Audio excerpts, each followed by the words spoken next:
Good afternoon. It's Friday, the 22nd of June 2018, just after 1 o'clock. Welcome to UK Column News. Your host today, Mike Robinson, myself, Brian Gerrish, and we're also joined by David Scott and Robert Green, and they'll be talking to us by live video Skype link from, of course, north of the border in Scotland. Blue sky here today, Mike. Absolutely, but dark clouds approaching apparently because, last November or October, I think perhaps it was, Donald Tusk, if you remember, was standing up in the European Council and I paraphrase him slightly here, saying, "I will create an EU treasury by June and woe betide anyone who gets in my way." Well, a few people have gotten his way, but just as a reminder of what he actually said, let's just have a quick look at this. I will do everything in my power to take the first very concrete steps by June towards establishing the European Monetary Fund and strengthening the stability of the banking union. I still believe that it is possible. In June, it will become clear if I am an incurable optimist. But one thing I can promise you today. If we don't reach agreement by June, I will say precisely why it wasn't possible and who is responsible. I'm looking forward to finding out who was responsible and why it wasn't possible, because it hasn't been possible just yet. This was the document, and the question that we raised at the time was, what is the European Monetary Fund? That's still slightly to be decided, but for example, Wolfgang Schäuble, no longer German finance minister, but he said that a European Monetary Fund should be an Uber IMF, combining financial firepower and expertise in designing reform programs and taking over budgetary oversight of all EU countries from the European Commission. For others, like Spanish finance minister Luis de Guindos, the European Monetary Fund would be something more akin to European Treasury. So that is the European Treasury is more the model that Jean-Claude Juncker has as well. And alongside that, of course, comes the European Stability Mechanism, banking union, and so on. Now, why are we talking about this today? Well, because this week, Bruno Le Maire, the French finance minister, was using really the situation between the United States and Iran as an excuse for pushing forward this policy. He's saying that the European Union absolutely needs its own treasury. He's, of course, one of Donald Trump's biggest critics over Trump's decision to exit the nuclear deal with Iran. And he believes that French companies will stop operating in Iran because of United States sanctions. And these sanctions are on Iran, of course, but Secretary of State Mike Pompeo had said absolutely that we will hold those doing prohibited business in Iran to account. Anytime sanctions are put in place, countries have to give up economic activity. So the French are pretty upset about this. They don't want to give up economic activity in Iran. And so Bruno Le Maire saying they cannot be paid, this is the French companies, because there's no sovereign and autonomous European financial institution that can protect them from the sanctions. And he said that EU leaders have attempted to mitigate the impact of US sanctions on European businesses through a statute that they passed which barred companies from paying fines, but that isn't really going to work. And so he has said, our priority is to build independent, sovereign European financial institutions that would allow financing channels between French, Italian, German, Spanish, and any other countries on the planet. It's up to us Europeans to choose freely and with sovereign power who we want to do business with. The United States should not be the planet's economic policeman, is what he said. Now, a bit ironic that the EU should talk about sovereign power at all, but there you go, that's what he said.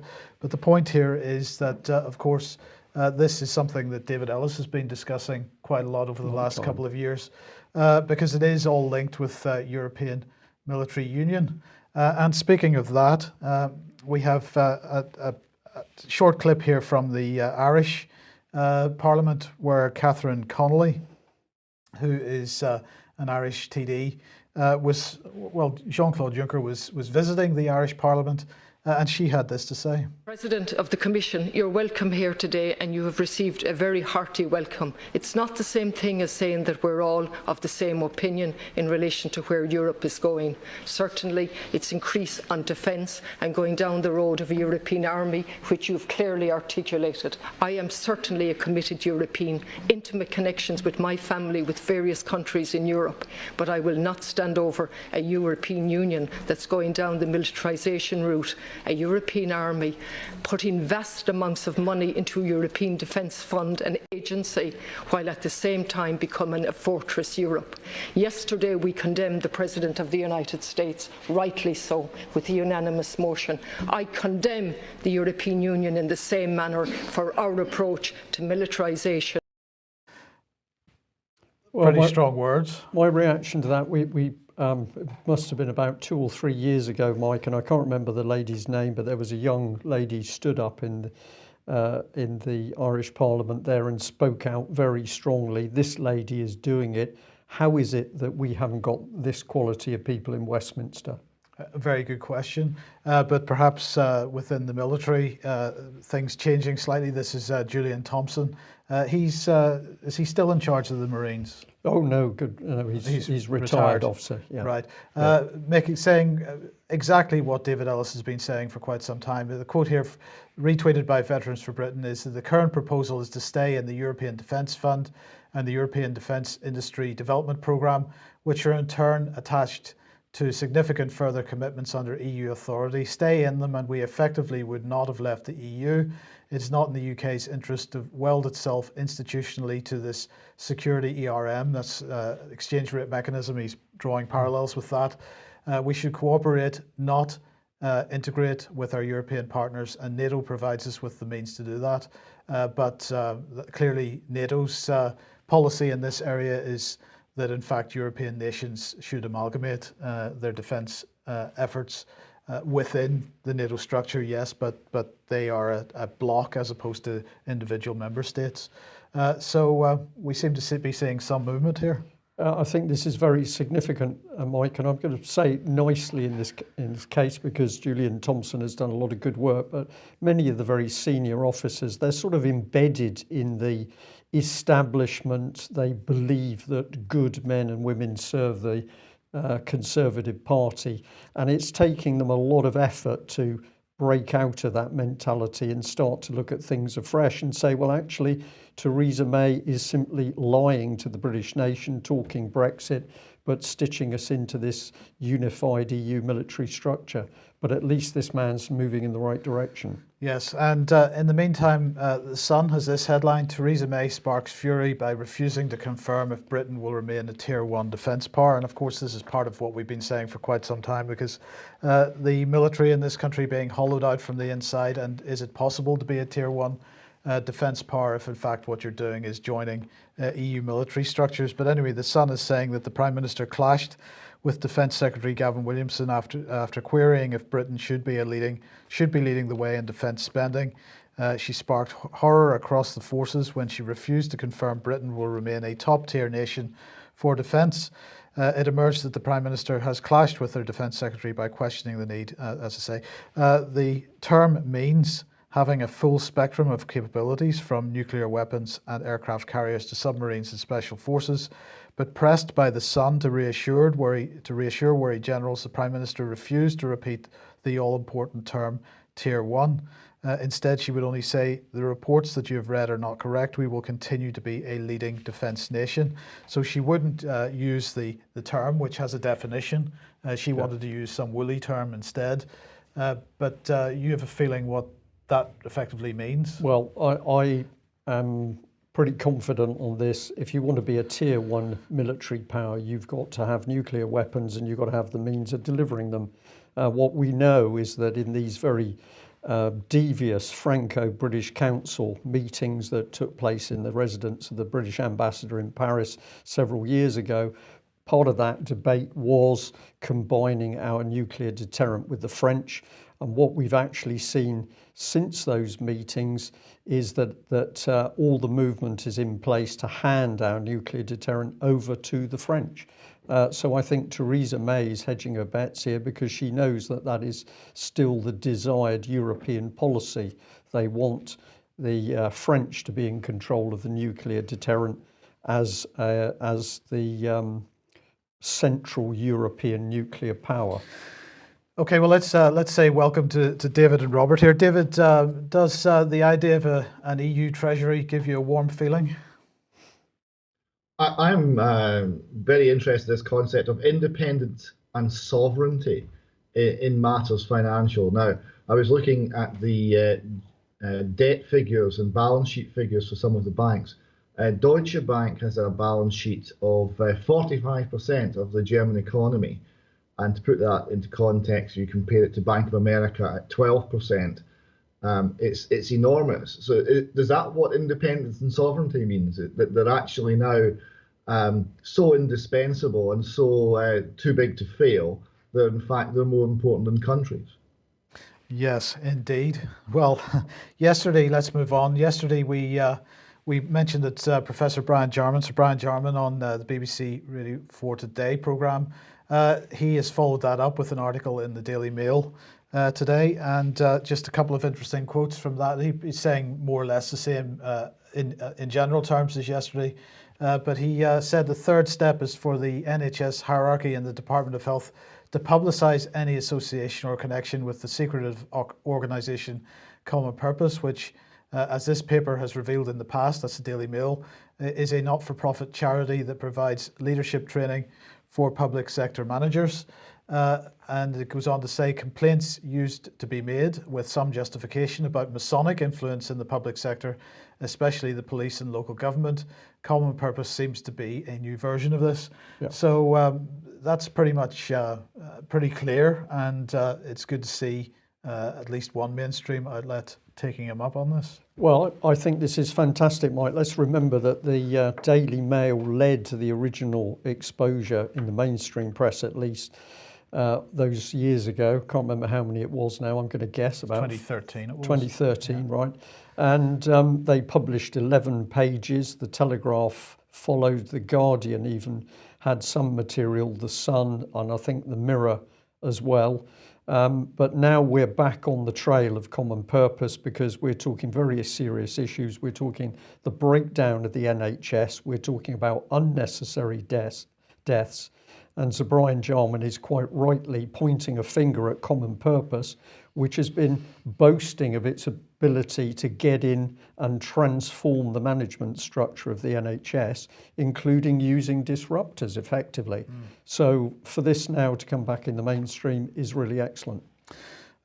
Quite a surprising public article in the Guardian here. It's actually a letter, but I'm pleased to see that they've published it. It's a couple of days ago they published this. Profit drives the UK child protection industry, and it's just worthwhile reading a little bit of this. They say the letter says social workers escorted by police take terrified children from their mothers every day. This is subheadlining. Headline right, Nina Lopez-Jones, Anna Neal and Kim Sparrow, many going into the 80% of children's homes and 40% of foster care that have been privatised. There's a widespread condemnation at Donald Trump, separating immigrant children from their families, the letter says, but in the UK, away from the public gaze, social workers escorted by police take terrified children from their mothers every day.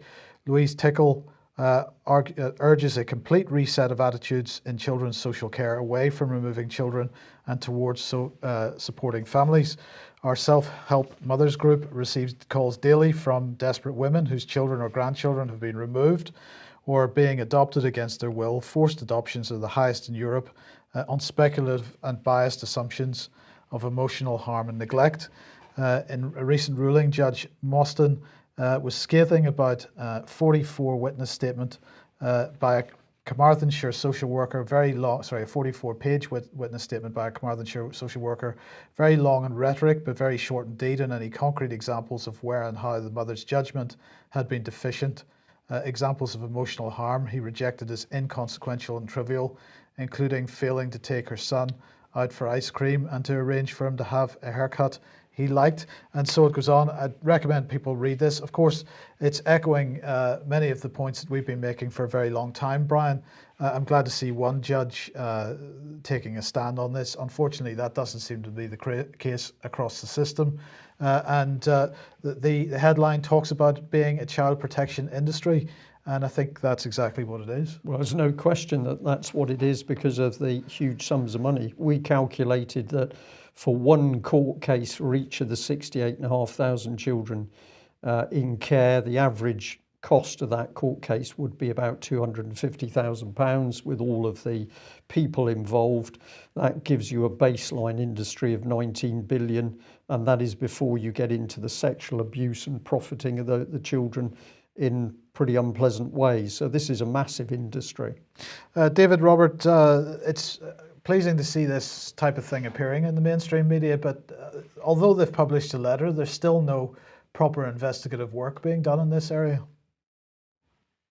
That's true. I think it is a significant point that the Guardian, right? This is a left-wing Guardian, and they've been traditionally pro the state and against the family. Such is the stench coming from the system now that they're having to at least publish a letter. I think it's a very significant point. It read like a UK column article, and well, more power to the writers of that. The idea of trivial cases being justified as reasons for removing children we're very well aware of, and we're seeing the risk of future emotional harm, the risk of future emotional harm being used to justify coercive state intervention in family life now. So this is really just the imagination of the official. It's nothing else. Yes, I think it's important to point out that one of the key issues here is the secrecy element, in that when judges or social workers or police make false allegations against children, give false evidence, there's a gagging order usually placed by the judge on usually the mother, not always the mother, but usually the mother, that if they speak out about this quite obvious perversion of the course of justice, they will be thrown into prison. I have just written to Baroness Hale, the head of the Supreme Court, to ask if there is a defence if the gagging of, if there's an order to gag a witness, if that witness acts in circumstance of duress of circumstances, for example, to protect the lives of children or protect children from sexual abuse, then would that be a justifiable defence in certain circumstances, in Baroness Hale's opinion? I've only just written to her, but obviously it would be very interesting to get her reply, because if somebody stands up against these gagging orders that actually obviously only help to pervert the course of justice, that will be a great step forward. Somebody will need to have the guts to do it. Maybe somebody in the media will have the guts to do it. But this secrecy and silencing of witnesses has to come to an end in the family division. Couldn't agree.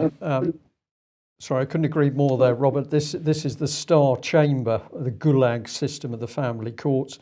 Let's move, staying within the subject, but move on to Melanie Shaw, because we have some news about Melanie. Really just putting this on screen so that people can see her photograph if you haven't seen her. This was taken quite a few years ago, and I have to say that Melanie's prison time has really taken a toll on her. Of course, Theresa May we have to bring into the frame because she was Home Secretary at the time Melanie was sentenced.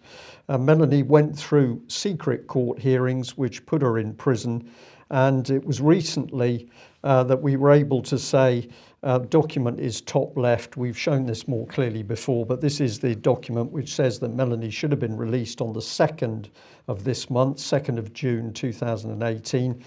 She didn't appear. We can now tell you why.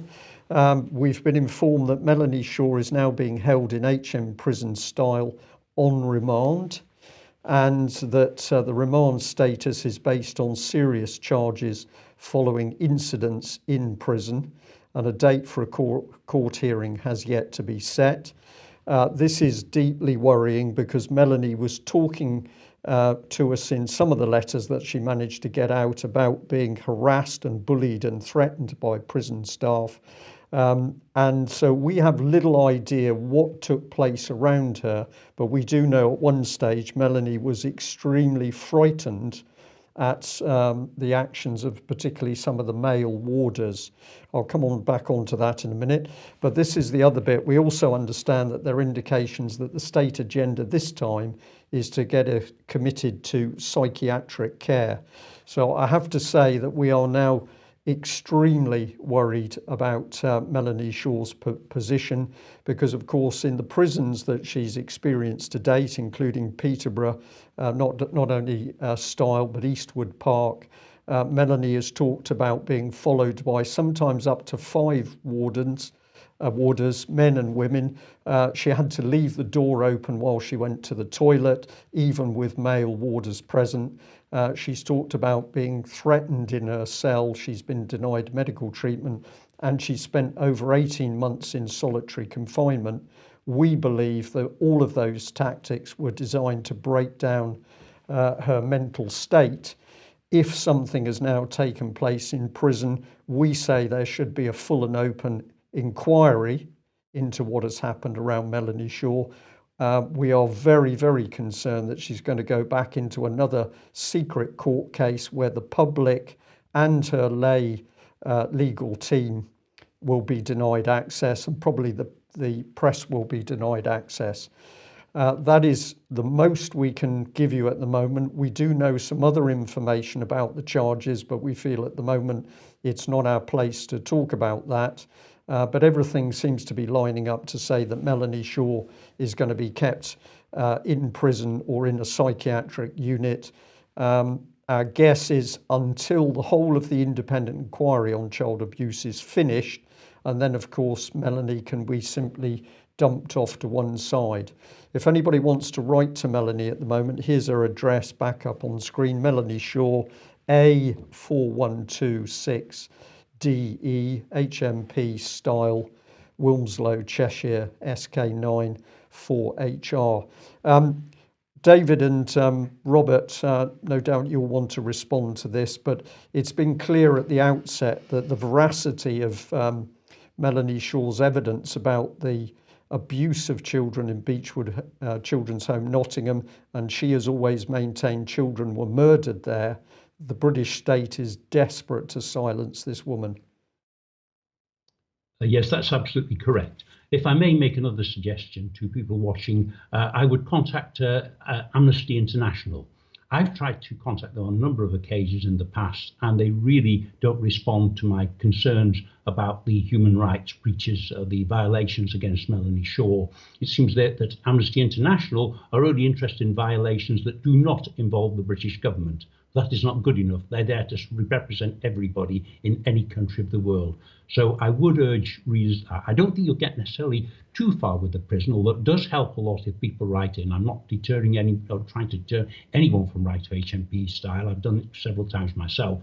But I think a massive attempt of involving Amnesty International would be very useful and would certainly put a goal of pressure on the British government. And that pressure needs to be applied as quickly as possible. Okay, Robert, thank you very much for that. I'll say some people are asking in the chat box about Melanie's legal team. This is one of the great problems that we've had, is that when Melanie sacked her legal team in court because they were simply not representing and not protecting her, not taking her instructions, the judge simply appointed another team. So Melanie at the moment is represented by a law firm she did not want, and the judge has kept the lay legal help out of prison. The lay legal help that Melanie does want, the judge has kept them out of prison. So this is where we see judges running star chambers, because this is out of sight of the public, and basically we've got procedures which the judge is creating as they go along. So raising money for a legal team doesn't help at the moment, because we can't get legal help alongside Melanie, because the court itself simply decides who's going to represent her. I'll just end on this note. Sorry, David, I can see you're interested in coming in. Just let me finish this one. Somebody highlighted a couple of days ago that Common Purpose was active in Style Prison. This is part of Common Purpose Facebook page where they're boasting that one of their coaches is now operating in Style. I find this of great concern, particularly after the worries over Common Purpose operating in the NHS, but we're waiting for more information. David. Well, I was just to say, it is the Gulag state. That's the Gulag Archipelago is the book to read to see how this is done. It's exactly the same tactics, and it's heartening to see so many people in Britain waking up to this. A lot of the protests regarding Tommy Robinson have been recognising that Melanie Shaw and Melanie Shaw's story is at least of equal, if not greater, significance. It's all part of the same picture of official cover-up and of the use of the criminal justice system to target people who have the courage to speak out. So there are more and more people becoming aware of Melanie Shaw and of the significance of her story and her case. Thank you, David. Now, the question is what to do about it. Well, look, something that we thought would be a useful thing to do. We spoke with Ned Pamphilon, the fantastic artist, and to see what we could do. And we decided we would produce some postcards, and these are now available on the UK Column shop, and depending on how many you buy, of course, depends on the cost. But look, what we would like people to do, if you're willing to do it, is to get hold of a pack of 5 or a pack of 10 or whatever. There's space on the back, as is normal with a postcard, to put a message on. Get postcards about Melanie Shaw to your MPs, to your councillors, to Amnesty International, to the mainstream media, to whoever that you think should receive it, with a personalised message on it. I mean, we're not going to suggest what you should write on it, other than to say that it be. It's more powerful if it's a reasonable, focused comment. Right, and of course, because it's a postcard and your message is clearly on the back, then people that are working for the post office get to see it. So it helps spread the word, and I think it would be a pretty powerful statement to make. We've also produced one for anybody that wants to campaign on the situation with city trees being chopped down round about the country. Those are the first two. If there's any interest in actually using these for actually campaigning, then we'll do some more. But we'd be very interested in seeing what effect that might have if people took that up as an active campaign. Yeah, and these communications to officials and MPs, a lot of people say to us, I wrote to my MP, but I didn't get a reply. This is often the case, but don't assume that because that happened, your letter didn't make an impact. The letters make an impact and can actually achieve a great deal, as can emails, but it needs the volume of members of the public, particularly within each constituency. If several thousand people in a constituency are going for the local MP, you can be sure that MP is paying attention, because they know what's coming next. Is they're going to lose their seat? Right, just a few reminders. First of all, Ian Crane's crowdfunder for to go into court to deal with the fracking injunction legal challenge. This is the Quadrilla injunction, which is attempting to prevent any legitimate protest at Quadrilla fracking sites. And of course, the concern is, and the likelihood is, that if they should win this injunction, that would set a precedent. So this is a very important effort by Ian and the other people involved. And if there's any way for people to support, please do get involved in that. Reminder that AV9 DVDs are available on the UK Column website at this price only for one more week, so get hold of yours if you can. And the Reverend Andrew Ashdown speaking in the Rye Bakery in Frome tonight. Andrew Ashdown absolutely deserves support because he is doing some fantastic work in Syria and promoting Syria, so please get along to that if you can. And finally, David and Robert, obviously the Fresh Start Foundation, you are both involved. Robert, you're speaking. Just give us a brief update on this. Well, this is very interesting because this is Aberdeen. there's already been threats made on social media by certain parties with an interest in Satanism that Robert Greene will be arrested if he goes to Aberdeen. And it's obviously been a concern that what happened before, there's an existing non-harassment order on Robert. It's essentially perpetual, and it names the people, or some of them, that Holly Gregg named as abusers, and it puts a requirement on Robert not to harass these people in any way. Now, what happened before was he was convicted under this order of contravening this order, ultimately because he sent one letter to Alex Salmon's constituency office, which is an Aberdeen postcode, and that seemed to be enough. Now, during the run-up to the trial on that, and when Robert was on remand, the information that was put forward by the state, by the Crown Office and Procurator Fiscal Service, was very voluminous. It might surprise you, gentlemen, to find out that there was 666 pages of evidence, precisely, against Robert, and it was principally nonsense. So there is a concern that there would be malicious allegations. There is a concern that there would be claims that Robert's doing things that contravene this order. So I think it's worthwhile just being absolutely clear. Robert's going to Aberdeen to speak on behalf of the Fresh Start Foundation. He's going to speak on subjects to do with campaigning, to do with protecting children in the general sense, and to do with how the establishment works to cover up crimes and to target whistleblowers. He is not speaking about the Holly Gregg case. He's certainly not going to mention any of the people named in the order. He's not going to harass anyone. He's not even going to be talking about his own case, because that's now with the Scottish Criminal Cases Review Commission. So it's essentially sub judice, and we're hoping that that goes back to the High Court for an appeal. So there is absolutely no reason for any action to be taken against Robert Greene.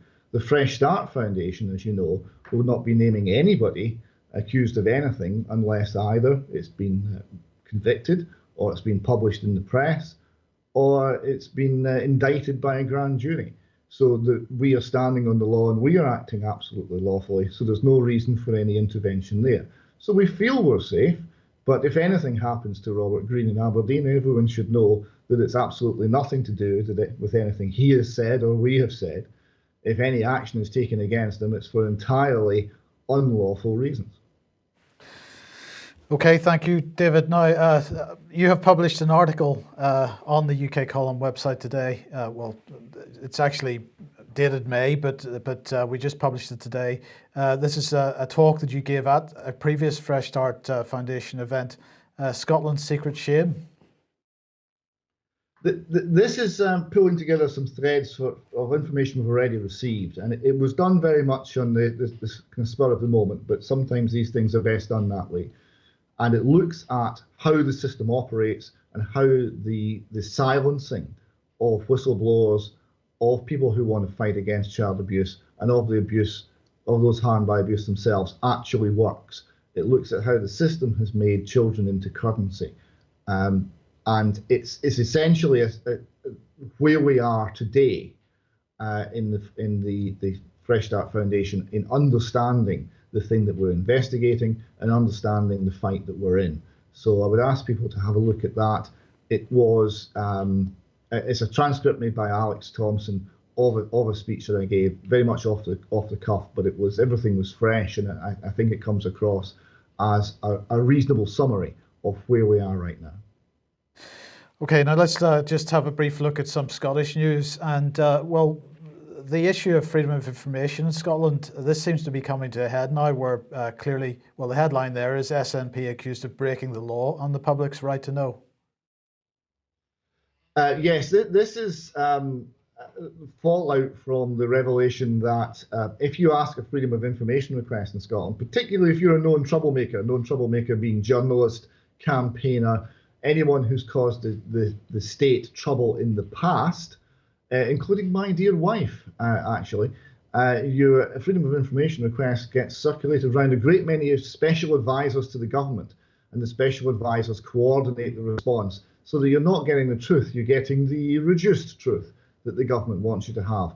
Well, it transpires that this is long-standing policy, and it also transpires, you see in these next headlines, the Scottish Daily Mail has made a major investigation of this, and it transpires, it's not just the central government. It is in fact the quangos, and it is in fact the Scottish local governments who are doing exactly the same thing. So there is a concentration of effort by the state to prevent the Freedom of Information Act operating as it's intended, and to prevent the public knowing what is being done to them and in their name. David, I'll just add to that as a reminder, really, for our audience, that of course it was this political charity, Common Purpose, that was actually working with local authorities, compiling a blacklist of people who dared to contact their local city council or local authority to ask how much they'd spent on Common Purpose. So Common Purpose broke the laws under freedom of information in that it was collecting data. They were sort of censured for doing so, but nevertheless, they were so desperate to keep their finances secret that they compiled a blacklist by collaborating with the freedom of information teams in local authorities. And some of the letters that are posted on cpexposed.com refer to this and show this sort of rather chummy relationship between the charity and the FOI team in the local authorities. So this is something which hasn't just cropped up in Scotland. It's been going on for many years, and it's clearly it's a designed system. Yes, we should remember that the greatest regret that Tony Blair ever had was the Freedom of Information Act. And that tells you all you need to know. Robert, what's your experience of freedom of information in Scotland and in the UK in general, actually? Well, it doesn't normally exist in any important case. So if there's something really important that goes on that might incriminate senior people in the government or the legal system or police, you will find that almost certainly your request will be blocked in some way after being sort of led around the houses for many times. What I would just like to say, I know we're very limited to the time we have today, but as David mentioned, I've got a formal complaint into the SCCRC, that's the Criminal Cases Review Body, and although we've put a lot of very good information in with great assistance from David, there is some crucial information that is currently being withheld by the Scottish Courts Tribunal system, which is crucial to my defence. I'll mention just one very brief to do with audios and transcripts, and I'll mention this very briefly and how it came about for those who don't know about it. We decided, my legal team and I decided that a crucial witness for the defence at my trial in 2012 should be none other than Gerrish Angelini, the former Lord Advocate of Scotland and former colleague, ministerial colleague of Alex Salmond and Nicola Sturgeon. When she was cited by my QC, Andy Lamb, she refused to attend on oath, to speak on oath in court. And the judge, the sole judge, I was denied a jury, Sheriff Principal Edward Bowen, then proceeded to agree with Angelini and allow her not to appear as a witness for me, even though it would have been of great strength. One of my legal advisors earlier had said that Gerrish Angelini, if called, would not have to answer questions that might incriminate her. There was a previous QC called Gary Allen, I subsequently sacked for not taking my instructions, but he made a remarkable revelation about this, about she didn't need to answer questions in case she incriminated herself, which could see already meant that he probably felt there was something that would incriminate her. And I thought it would be of great value to have the former Lord Advocate of Scotland in the witness box on oath, refusing questions in open court that might incriminate her. I thought that would help my case enormously. Anyway, Angelini refused to come, and Sheriff Bowen supported that refusal. Now, on the 24th of January, of course, as I predicted he would, because I was not being dealt with fairly in any way at all, decided to convict me. And then I had to attend a sentencing hearing on the 17th of February 2012. In that time, I had discovered that Sheriff Postal Edward Bowen had for 10 years been with the same business, the Northern Lighthouse Association, for 10 years with Alicia Angelini. He was a business colleague of his, and he had concealed this from the court. So when I went for the sentencing hearing, I challenged the SP Bowen immediately on this, that he had concealed evidence, and felt that he should recuse himself and should never have been allowed to take the case in the first instance. He got very angry about this, and then came after about a 15-minute break, came back into court and made a terrible character assassination on me, completely in conflict to all the expert witness evidence on which I had relied. It wasn't my opinion; it was the expert witness evidence that was on the Holy Grail case that was of importance. During the course of this attack on me, he seemed to lose control and uttered the words to this effect: "How dare you, an Englishman, come here to Scotland to tell us what to do? We know how to run the justice system here in Scotland." Now, consequently, I was jailed. He gave me the maximum sentence possible for a breach of the peace. And in due course, I received what was supposed to be a transcript of this sentencing statement. This deleted or omitted from the statement were these two crucial sentences about the how dare you, an Englishman, and we know how to run the justice system here in Scotland. Clearly, quite apart from all the other blatant bias, I believe, has been shown in the case against me by Sheriff Principal Bowen. The fact that he made a racially discriminatory comment about me would immediately cause him not to be suitable for the case anyway, because he was just demonstrating personal bias against me and should never have been allowed to do the case. Now, the key thing following that is that I got some support actually to try and get hold of this document, and an investigation was led on the orders of Lord Easy by Lady Anne Smith. And consequently, I went up to Lady Anne Smith, met her in Edinburgh as part of the investigation, and she claimed that the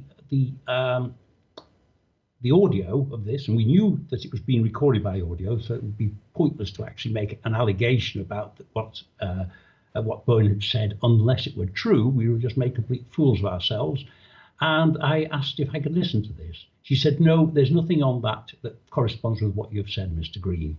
I said, "Well, this was said in open court. I have already got a number of people who are in that court who actually heard what Bowen said. There's no question that he said it. Can I listen to this, please?" And she said, "No, you can't listen to it. You'll have to take my word for it that it isn't there." So I said, "Well, there's one of two things. Either the tape is faithful to what we heard in the court, and you are refusing to let me listen to it, disclose it, or else it's been tampered with, and I want to know." Anyway, Lady Smith was adamant that nothing could happen. I contacted my MPs, and they too, both my previous MP, who was David Mowat, the Conservative former Health Minister, and my current MP, the Labour gentleman Faisal Rashid, have both written to Lady Smith for a copy of the tape. She has refused both of my MPs as well as myself. And now this particular audio is actually crucial to my appeal to the application to appeal to the SCCRC, because that by itself would exonerate me completely, quite apart from all the other very, very contentious issues in the case. So it's very important we get this, and I do not think that a review can adequately take place until we have a copy of that particular audio. It's absolutely crucial, and Lady Smith has no right to keep this from us. The Scottish Courts Tribunal system should also have a copy of this, and at the moment they're dragging their feet on this as well. So it's a very important issue, and I'm standing on that. I don't think anything could possibly happen probably until this tape is revealed by Lady Smith. So, Robert, what could actually be done to help that process along? Is there anything that anybody can do to help you achieve that? A little bit difficult to say at the moment. The person at the legal officer who's dealing with this is a lady called Mary Claire Anderson, and she wants to bring it before the board by the 29th of June. Which doesn't give much time, as we've now had about 6 weeks of the Courts Tribunal refusing to hand over the evidence. So I have suggested that it's delayed by another month. Whether that will happen, I don't know. But we're going to be absolutely clear that nothing can really be decided about my fate until that audio is finally produced and examined independently. Robert, thank you. Classic example of secrecy in the state, I would say. Absolutely. Yes. No question about that. Is an example of what David has been talking about before: secrecy, withholding crucial information. We talked about the Freedom of Information Act and so forth. This is an example of the degree in which the Scottish Government, official bodies, will do to suppress information that would be dangerous to certain senior people in the Scottish establishment. And there is absolutely no doubt that a serious crime has been committed by the falsification of solemn court evidence, in my case, at the sentencing hearing. Okay. I think we're just about out of time. Could we squeeze in just one, Mike? Because I think David's very keen to talk about, if we can just, where are we? David, you were just going to give us a little heads up as to what was going to follow the named person scheme. Yes, so this is just a taster, really. The No to Named Person campaign has done serious harm to the named person scheme. One little fact that's been become apparent lately is that the 300 odd well-being indicators that the state was using to assess every child in Scotland, they've disappeared. They're gone from the government website. But there's new, and this is all based on a pseudoscience of early intervention. It was a statement that basically when you're 3 years old, your entire life is mapped out by those early experiences. Therefore, the state must intervene early. This is another Blairism, as early as possible, when the child is a very young infant, or even before it's born, and the state was going to intervene in family life and sort out these problems to make us all better people. Now, this has all disappeared, but a new form of pseudoscience underpinning has raised its head. This is called ACEs, which stand for Adverse Childhood Experiences. So we're going to count your ACEs, and we're going to do something to you accordingly. It's not exactly clear what. So there's a new science being generated. Again, it comes from the United States. And this time we've got Hollywood involved. And there's a film here you see. And this is being produced by James Redford. And it says the resilience, the biology of stress, and the science of hope. So there we've got a science of hope. This is just a bit of a word salad, but the science of hope, which is coming from America, is going to affect how the British state and Scottish state interacts with families and moves against children. Of course, you've got this linked. Sorry, David, you got this linked in here. If I bring this next one up, we can see all sorts of people involved with this. And I've also got one here that I don't think you have seen, but I loved this because it's talking about KPJRF Films. Join our partners and communities worldwide to advocate for the need for a trauma-informed America. I found this very, very dark stuff. And you know where it's going to go in Scotland, because everything is going to be integrated under this massive alliance. And as you pointed out, there were 32 pages of partners. But don't worry, it's an independent organisation. Yes, the Alliance is independent. 2002, I think, is the number of partner organisations it's got in those pages. It's run, the chief executive is Ian Welsh. And Ian Welsh is also the independent chair of the government body looking into GIRFEC, the Getting It Right for Every Child and named person policy, and he's going to make sure that named person works effectively. So that's an independent inquiry right there.